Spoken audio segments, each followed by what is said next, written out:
Hello friends, कैसे हैं आप लोग। आशा करता हूँ अच्छे ही होंगे। आज हम मिल रहे हैं एक ऐसे टॉपिक को डिस्कस करने के लिए जो बहुत ही बर्निंग इशू है अभी वर्ल्ड के अंदर। ये तस्वीर आप अक्सर अपने न्यूज़ चैनल्स में आजकल देख रहे होंगे। क्या है ये तस्वीर? हम आज इसी का डिटेल्ड एनालिसिस करेंगे और ये मुद्दा है इजराइल पैलेस्टीन इशू का। ये कुछ न्यूज़ कटिंग्स हैं जो कि आज की न्यूज़पेपर्स की हैं। ये टाइम्स ऑफ इंडिया का है जिसमें कि ये हमास गाज़ा के अंदर इजराइल ने बॉम्बिंग की है और वो भी उन्होंने भी अब वापस बॉम्बिंग की है। और इजराइल हमास के बीच की कॉन्फ्लिक्ट्स को दिखाया गया है इन न्यूज़ में, जो कि फर्स्ट पोस्ट की एक न्यूज़ है। तो जान लेते हैं कि कहाँ हो रहा है ये सब, क्या हो रहा है। तो आज का हमारा एजेंडा रहेगा why these things are happening, क्यों हो रहा है ये सब, what is the real problem, what is the root cause behind this and how it all started, कैसे शुरू हुआ ये सब, how हिस्ट्री क्या है इसका। आज हम कोशिश करेंगे मिडिल ईस्ट के 100 years के हिस्ट्री को जानने का और डीप रूट काउज को पकड़ने की कोशिश करेंगे कि क्यों हो रहा है जो भी हो रहा है इजराइल के अंदर।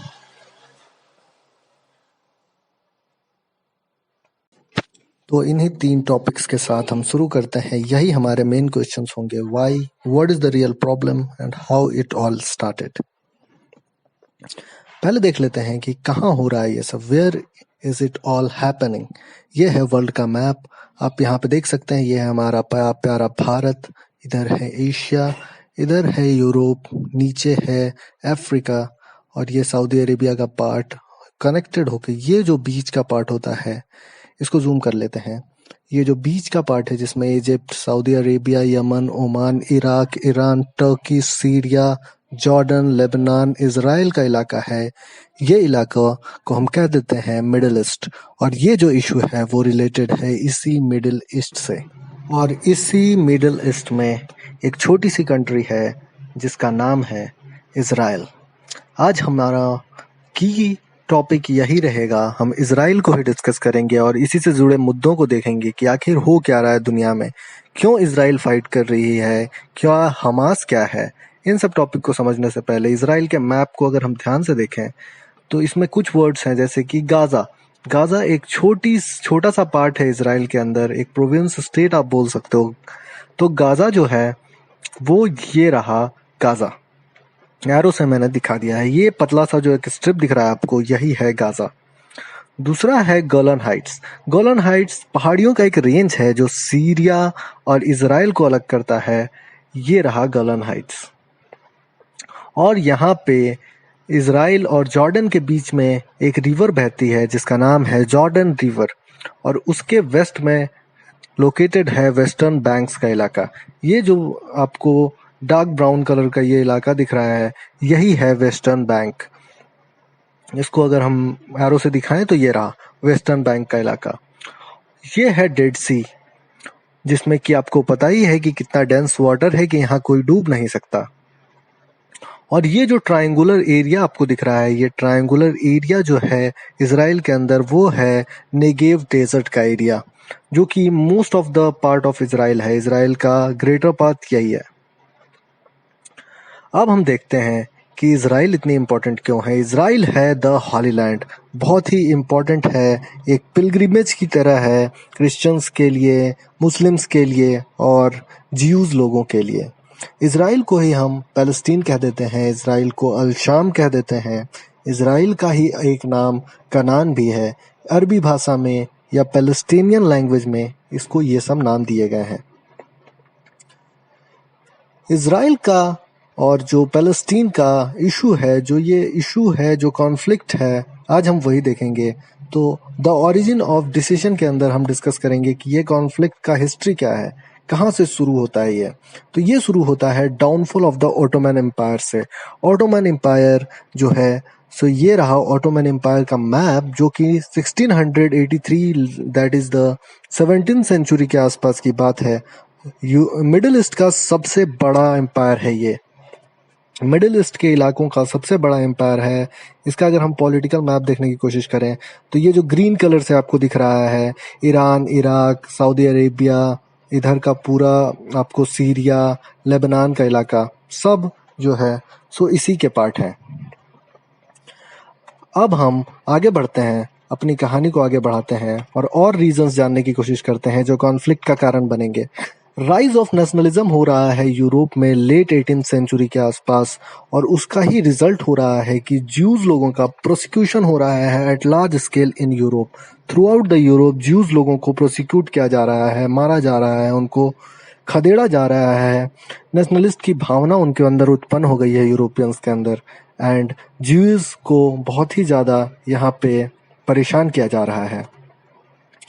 इसी का कारण अब है कि ज्यूज लोग जो हैं अब अपना एक राष्ट्र चाहते हैं जहाँ पे सिर्फ ज्यूज मेजोरिटी रहे, और उस राष्ट्र का उन्होंने नाम दिया है थियोडोर हल्स। थियोडोर हल्स जो है सो उनके अरबी में नाम है ज्यूज नेशन का। साथ ही उसी समय की बात है, लेट 18th सेंचुरी के अंदर जियोनिस्ट मूवमेंट बहुत ही तेज तौर पे फैल रहा है। ज्यूज लोगों का एक मूवमेंट है जियोनिस्ट मूवमेंट। और फिर जैसा कि हमेशा होता है, हो चुका है ब्रिटिशर्स का इंटरवेंशन। हर जगह ब्रिटिशर्स तो कूदते ही हैं, क्योंकि उस समय के सबसे बड़े जो कॉलोनियल पावर है वो ब्रिटिशर्स हैं, और ब्रिटिशर्स यहाँ भी इस मुद्दे में भी कूद लेके आए हैं यहाँ पे बेलफोर्ड डिक्लेरेशन। बेलफोर्ड डिक्लेरेशन के अंदर अल्फ्रेड बेलफोर्ड जो हैं उस समय वहाँ ब्रिटेन के प्राइम मिनिस्टर हैं, और उन्होंने पैलेस्टीन की जो लैंड है उसका वादा कर दिया है ज्यूज लोगों को कि ये लैंड हम आपको प्रोवाइड करेंगे एज योर नेशन, जहाँ पे आप जाकर रह पाएंगे। इसी के साथ जो है सो पैलेस्टीन लोगों को अपने लैंड का एक वादा मिल गया है, और ऑफिशियल सिंपैथी की तरह काम किया है ये पैलेस्टीन का जो इलाका है वो ज्यूज लोगों को दे दिया है अल्फ्रेड बेलफोर ने। पर हमेशा की तरह ब्रिटिशर्स अपने कनिंग नेचर की वजह से सेम टाइप के एग्रीमेंट्स कुछ और नेशंस के साथ भी करेंगे, और इसी पैलेस्टीन की ज़मीन को ही इन्होंने एक साइक्स पिकॉट एग्रीमेंट किया है रशिया और फ्रेंच के साथ, और यहाँ पे भी उन्होंने इसी ज़मीन का सौदा किया है। और जो ये पूरा इलाका है मिडिल ईस्ट का, उसको इन्होंने रशियन, फ्रेंच और आपस में ब्रिटिश एम्पायर के अंदर बांट लिया है। ये जो आपको ऑरेंज कलर का इलाका दिख रहा है ये रशियन एम्पायर का पार्ट होगा, जिसको आर्मेनिया कहेंगे।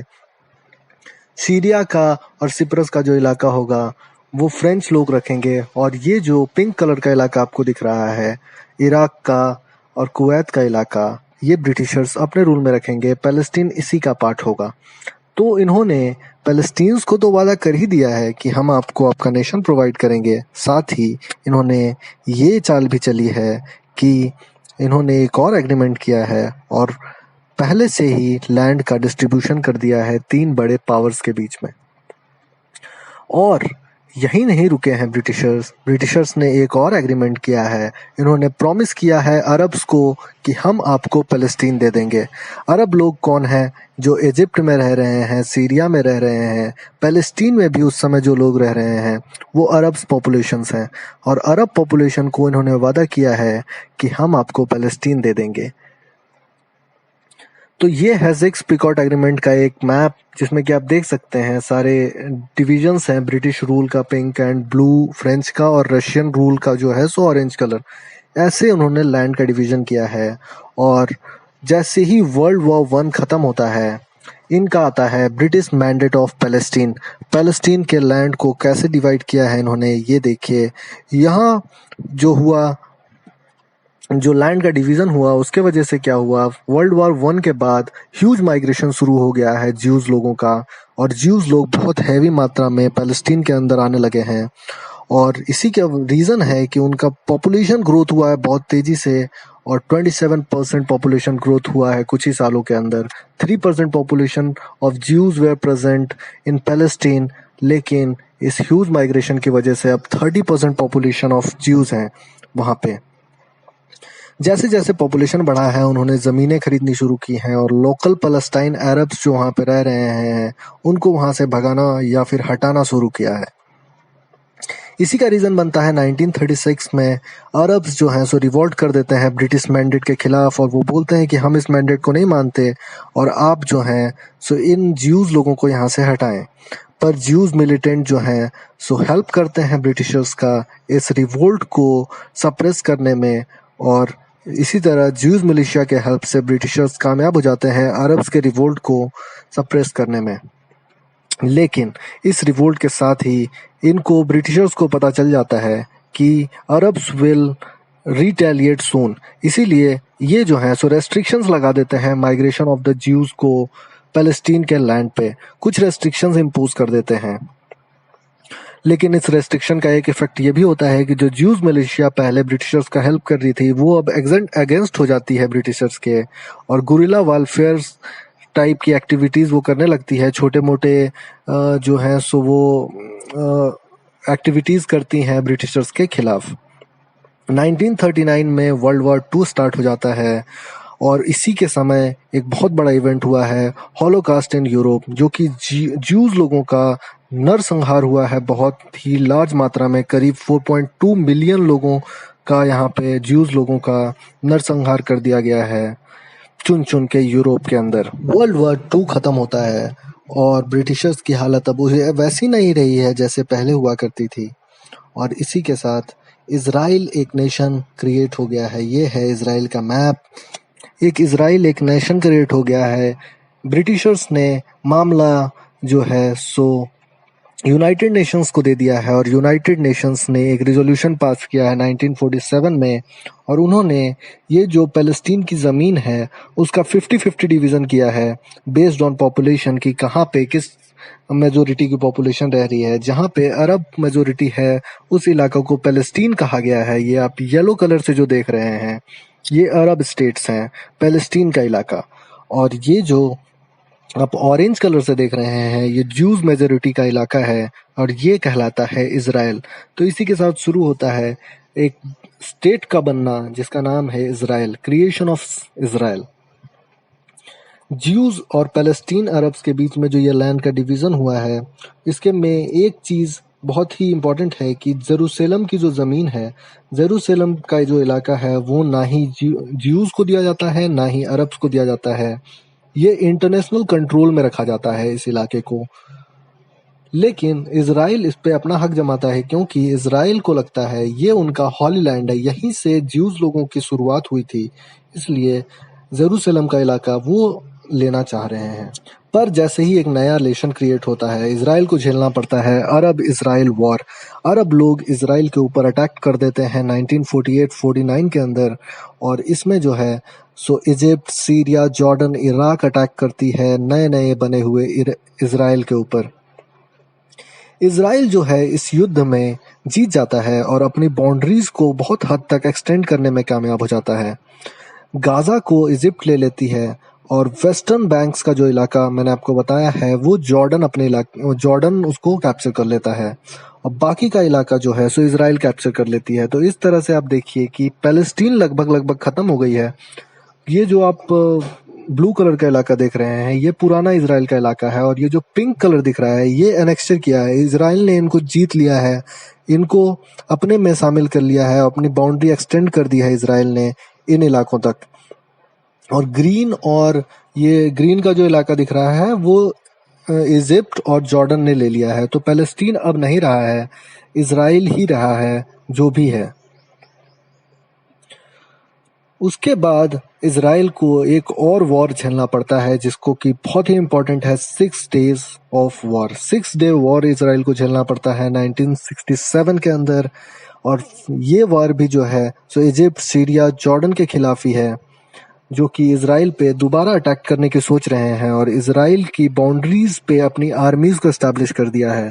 पर इज़राइल अपने पिछले वॉर से सबक लेते हुए इज़राइल ने पहले अटैक करने का फैसला किया है, जिसको कि हम कह देते हैं प्री एम्प्टिव स्ट्राइक।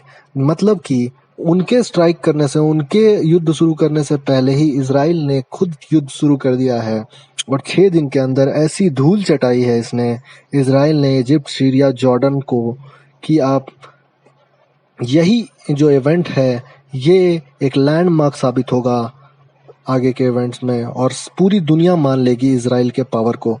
इजराइल जो है सो इस युद्ध में बहुत ही बड़े तौर पे जीतता है। गोलन हाइट्स का इलाका, गाजा, सनाई पेनिनसुला और वेस्टर्न बैंक्स वो अपने कैप्चर में कर लेता है। आइए मैं आपको एक मैप दिखाता हूँ जिसमें कि आपको पता चलेगा कि इजराइल कैसे अपने एरिया को बढ़ा रहा है। ये जो ब्लू कलर का इलाका आपको दिख रहा है, ये इजराइल का इलाका है before the war. This area after the war. आप देखिए ये जो एक्सटेंडेड पार्ट है पूरा का पूरा, आपको सऊदी अरेबिया का पार्ट और ये सब का पूरा पार्ट, सिनाई जो एक पेनिनसुलर एरिया है जो इजिप्ट का पार्ट हुआ करता था, उसको पूरा का पूरा कैप्चर कर लिया है इजराइल ने। वेस्टर्न बैंक्स वापस ले लिया है, गोलन हाइट्स वापस ले लिया है, गाजा भी इसने अपने आप में कैप्चर कर लिया है। तो इस तरह आप देखिए कि बहुत ही बुरी तरह हराया है इन्होंने अरब्स को, और अपने पावर का बहुत ही अच्छा यहाँ पे नमूना पेश किया है और वर्ल्ड को दिखा दिया है कि वी आर न्यू, लेकिन हम किसी से कम है नहीं। उसके बाद एक और वॉर झेलना पड़ता है इजराइल को, जिसको कि योम किपुर वॉर भी कहते हैं, 1973 के अंदर, जिसमें कि इजिप्ट दोबारा से अटैक करता है इजराइल के ऊपर अपनी सिनाई पेनिनसुला के एरिया को वापस लेने के लिए। इसमें शुरू में तो इजराइल की सेना को थोड़ा डिफीट झेलना पड़ता है, पर बहुत ही जल्दी रिटेलिएट करती है इजराइल की सेना और युद्ध में अपनी ज़मीनें बचाने में कामयाब हो जाती है। पर इस युद्ध का एक बहुत ही इम्पॉर्टेंट जो आउटकम निकलता है वो ये होता है कि इजिप्ट और इजराइल आपस में बातचीत करने के लिए तैयार हो जाती है, lead to talks with Egypt.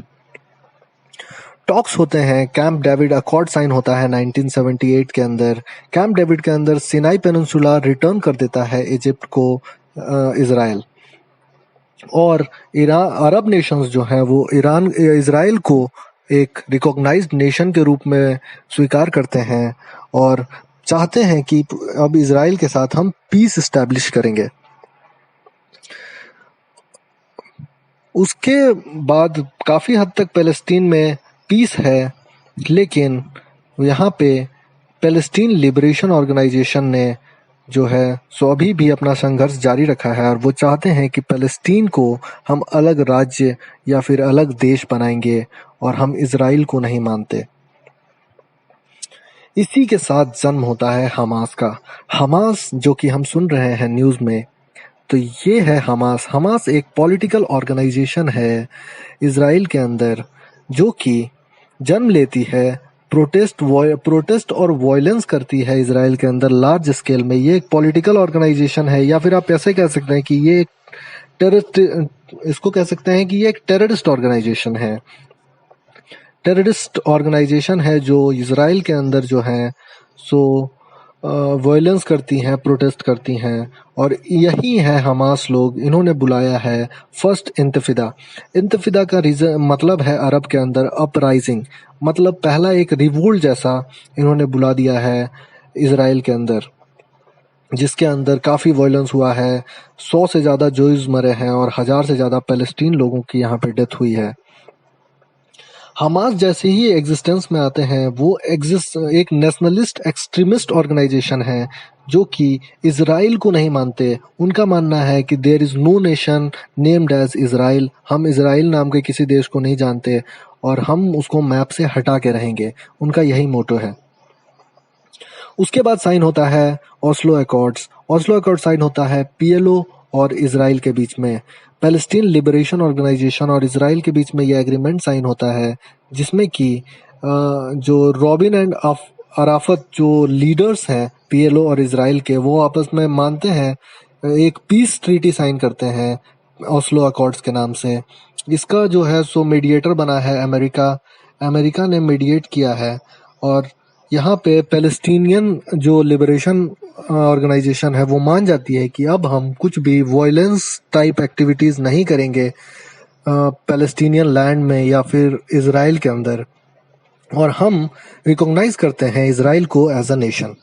लेकिन यहाँ पे 2000 के अंदर ये पीस अकॉर्ड फेल हो जाते हैं, और यहीं शुरू होता है इंतफिदा नंबर 2। इंतफिदा 1 जो पिछले बार हुआ था उसमें काफ़ी destructions and loss of life and property हुई थी, और इंतफिदा 2 तो उससे भी ज़्यादा खतरनाक निकलता है और मोर वायलेंट है। पहली बार से 1000 से ऊपर ज्यूज मरते हैं और 3200 के आसपास पैलेस्टीनियंस डाइड होते हैं in the violence created due to intifada. बहुत सारे टेररिस्ट अटैक्स होते हैं थ्रू आउट द कंट्री।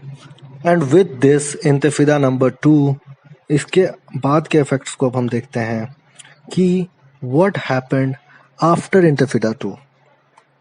इंतफिदा 2 के बाद अब थिंकिंग प्रोसेस में काफ़ी चेंज आ गया है। अब लोग यहाँ पे प्रॉब्लम को मैनेज करने की कोशिश कर रहे हैं, उसको रिजॉल्व करने पे ध्यान किसी का नहीं है, क्योंकि इतना ज़्यादा मास डिस्ट्रक्शन हुआ है यहाँ पे कि इसको मैनेज करना बहुत ही ज़्यादा ज़रूरी हो गई है। इजराइल फोर्सेस जो हैं सो अपनी सेना को विड्रॉ कर लेते हैं गाजा स्ट्रिप्स के ऊपर से 2005 के अंदर, और हमास जो है सो वहाँ पे डोमिनेट कर जाती है। 2006 के अंदर गाजा स्ट्रिप्स के अंदर हमास जो पार्टी है, हमास जो एक्सट्रीमिस्ट ऑर्गेनाइजेशन है, वो वहाँ पे डोमिनेट कर जाती है और पीएलओ को वहाँ से खदेड़ के बाहर निकाल देती है।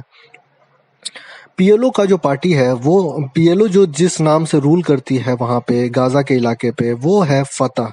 फतह नाम से रूल करती है। उनको जो है सो हमास लोग गाजा से उठा के फेंक देते हैं और गाजा स्ट्रिप के ऊपर अपना पूरा कंट्रोल बसा लेते हैं। गाजा को जब हमास लोग अपने अंडर में ले लेते हैं तो इजरायली सेना जो है सो घेराबंदी कर देती है। इजराइल ब्लॉक एडेड गाजा, पूरी तरह से गाजा को चारों तरफ से घेर लेती है और इसके जो रिजल्ट के तौर पे है, हमास जो है सो बहुत सारे रॉकेट्स फायर करती हैं इजराइल के ऊपर और यहाँ से मास डिस्ट्रक्शन शुरू होता है। और बहुत सारे रॉकेट्स, ऐसे इमेजेस आप अभी भी न्यूज़ में देख रहे होंगे, ये नई इमेजेस नहीं है, ये आपको 2004 से ही चला आ रहा है इजराइल के अंदर इस तरह की इमेजेस। हमास और इजरायली डिफेंस फोर्स के बीच में 3 बार युद्ध लड़े जा चुके हैं। पहला 2008 में, दूसरा 2012 में, तीसरा 2014 में, 2019 में भी एक लड़ा जा चुका है और अब तो 2021 तो आप देख ही रहे हैं। सिविलियंस को बहुत ही यहाँ पे अटैक किया गया है। इन्होंने सिविलियंस को भी नहीं छोड़ा है, सिविलियन एस्टेब्लिशमेंट्स पे भी इन्होंने अटैक किया है, जिसमें कि huge loss of life and property हुआ है और मैसिव वायलेंस हुआ है। बहुत बर्बादी हुई है, बहुत जान माल का नुकसान हुआ है यहाँ पे इन वॉर्स के अंदर। और यही स्टोरी आज भी कंटिन्यू कर रही है इजराइल के अंदर। यही इशू है और यही रीज़न है कि आप ये सब न्यूज़ अक्सर देख रहे होंगे आप न्यूज़ के अंदर। तो यही था हमारा आज का पूरा टॉपिक। हमने डिस्कस किया है पूरे history of Israel Palestine issue का, क्या कॉन्फ्लिक्ट है, कैसे कैसे हुआ है, हमास क्या है। हमने सारी चीज़ों को बहुत ही डिटेल्ड वे में डिस्कस कर लिया है। अब आप मुझे ये बताइए कि ये क्या है। इन फोटोज को आप देख रहे हैं, ये है क्या? इनको हम कहते हैं द आयरन डोम। आयरन डोम के बारे में क्या है ये आयरन डोम? आयरन डोम है सुरक्षा घेरा इजराइल का, पर हम अगले वीडियो में इसको डिस्कस करेंगे। We will discuss this in next video. तब तक के लिए आप हमारे चैनल को देखिए और सब्सक्राइब कीजिए हमारे चैनल को। अगर आपको कंटेंट अच्छा लग रहा है, यूपीएससी के रिलेवेंट लग रहा है अगर आपको हमारा कंटेंट, तो आप प्लीज़ सब्सक्राइब कीजिए हमारे चैनल को, ज़्यादा से ज़्यादा शेयर कीजिए अपने दोस्तों से और जुड़े रहिए हमारे साथ। Thank you for watching.